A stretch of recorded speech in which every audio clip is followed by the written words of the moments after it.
hearing impairment is such a major problem in the human population. If you look at age-related hearing loss in particular, over half of the over 70s have a significant hearing impairment, and yet there's no treatment at all. If we understand why the inner ear deteriorates with time, then we stand a reasonable chance of being able to intervene and at least stop it getting any worse. Although our focus is on age-related hearing loss in the human population, we often end up looking at younger stages in the mouse because those are the equivalent early stages in comparing the two species.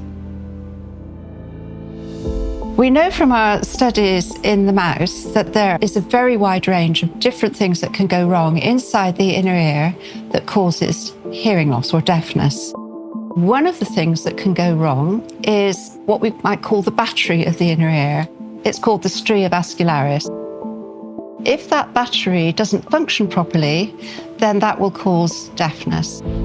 So what we can do is we can take a mouse, we can make sure it has the spinster 2 mutation in it, and then we can allow that mouse to develop its hearing impairment as it gets a bit older.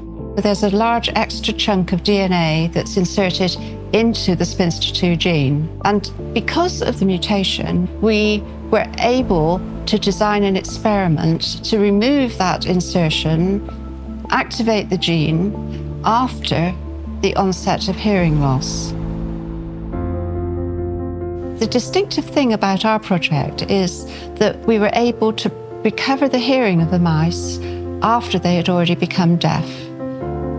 This approach would not work directly in humans because most humans don't have exactly that mutation. The next problem is to work out exactly how to do that reversal in the human population.